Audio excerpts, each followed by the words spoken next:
folks, Dr. Anthony here again. I've been talking to you the last couple of days, maybe weeks, about thyroid and the importance of the causation. You need to find why your thyroid has gone down, why it's not functioning optimally. The medical model doesn't look at this. They just say you've got low thyroid hormone and take this thyroid replacement, whether it be synthetic or even sometimes a glandular. Now, why is it so important to find the causation? Because you want to get cure, you want to heal from this. You want your thyroid to be able to be functioning at optimum, not having to always take these supplements, right? So when we look at causation, there's many types of causations. There are the causations that maybe you'd be very familiar with. You've got a deficiency of a mineral, or you have a toxicity, a mercury toxicity, or a halogen toxicity, fluoride, or iodine, maybe that's deficient. And these are the things that people are very open to dealing with. But when we look at the major causation, or what I call the major causation, that's a causation that affects you on the emotional level. And this can be from your childhood, moving all the way up, where you had trauma, an emotional trauma, a hurt, a disappointment, an anger. Maybe you've even been abused in a way and your body shuts down. That's your body's way of coping. Now the problem with this is it's shutting down from the top down. If we look at the emotions and where the emotions work from, we're looking into the brain, we're looking into the amygdala and the limbic system. And from there your body then produces the hormones, and thyroid is a hormone. So if the emotional aspect, the emotional trauma has shut you down, it's going to be like that, continue all the way down. Then it doesn't matter so much about your toxicity or your deficiency, because it's coming from the top. So get the emotional quotient sorted out. What is the best way to do this? There's nothing that touches this. Homeopathic remedies, it just changes your body's outlook to how it deals with the emotion. Whether you've got the hurt, whether you've got the anger, it slowly chips away at that so that you can be in the present. What do I mean by that? When you are hurt or angry, whatever it is, it takes your body back in time to that time. Every time you are stimulated for that anger or that hurt or that disappointment, your body goes back into the past, and then you've got to start from there again. If you can take that homeopathic remedy, it brings you into the present. Your adrenal glands are functioning in the present. You are here and now, and you are able to act and respond. It's really powerful. Many people don't know about that. They don't understand how powerful those remedies can be. And usually only after you've been working with a homeopath for a couple of months, and you can look back and you can say, wow, look how different I am. And it's just taking these little, what we call these little white balls. They're really powerful.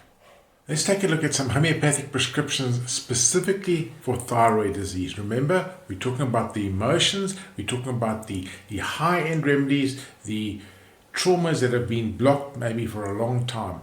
And I want to show you how the homeopathic remedies actually get in there and start changing the way the person's feeling and responding and reacting to life and their situation, right? Now, I wouldn't suggest that you use these remedies in high potency yourself if you're a layperson. Very important that you get professional advice and help. And the reasons for this is because often when the remedies start unraveling their magic, you can get what we call aggravations. Okay, you can get a physical aggravation, a diarrhea, or you might start crying a lot as you release that hurt and those emotions. So it's really good to have a professional homeopath there who can guide you, who would maybe suggest we need to change the potency or we need to change the remedy to help support you in that regard. Now let's take a closer look into some specific remedies. These are the homeopathic remedies that I use most often in my practice when looking at thyroid problems, to deal with the emotional aspect. There's lots of other homeopathic remedies that can be indicated for the patient, but to break down the emotional blocks, these are the top remedies that I come across. So we start with Staphylos aureus. Staphylos aureus is a remedy that is traditionally used where there's been a lot of abuse. It can be sexual abuse, physical or emotional. The person has feelings of humiliation, suppressed anger. I said suppressed anger. So they're so angry, but they smile and they're so nice. And yes, we'll just carry on like that. And the suppressed anger builds up and starts to destroy them emotionally, block them emotionally. So that is so often used in our environments today, work environments, home environments. It can even occur to people when they are in their youth, growing up. Our next remedy is natmur. Natmur is actually table salt that's made into a homeopathic format. And remember, salt contains all the nutritional information that your body needs internally to function optimally. And when it is blocked, then you feel blocked. You can't move, you can't act. It's a remedy that is used specifically for grief. It can be long-term grief. Maybe you lost a child and it's 10 years down the line and you just can't move on in your life. You keep going back to 10 years ago when that event happened. So you are, what I call it is, you are in a time lag or a time lock from 10 years ago, and you actually can't get on with your life. Also, so you can't forget. Often natmurs also, they cannot forgive. That person did that to me and I can't forgive it. And they keep going round and round in that situation that holds them in a lock of their life. They can't move on in their life. Then also you have the sense that they have these ruminating thoughts. They can't just move on and carry on in their life and their daily actions because things ruminate in their mind.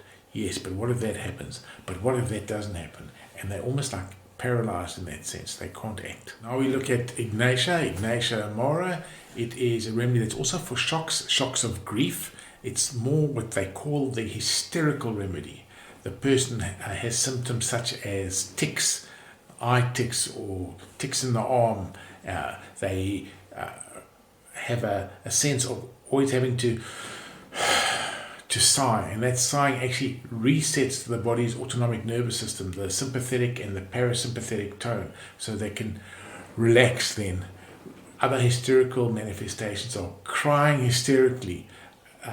Physical manifestations, from the thyroid perspective, they can have thyroid nodules, thyroid swellings, wonderfully dealt with through the use of Ignatia. Another interesting aspect is they are so much better for distraction.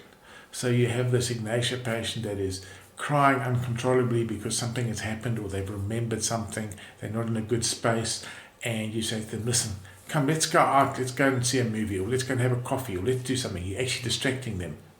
They'll perk up and then they'll forget about all their problems and move on. So these were a few instances of some of the remedies that we use for the emotional release in thyroid disease. Now, what is the importance of that and how does that play out in a case?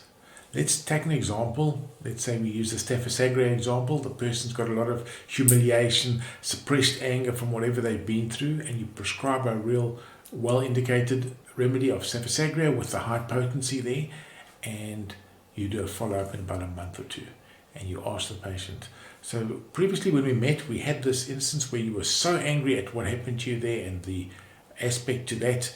You were fuming mad, suppressed anger, and you asked them, how did it go?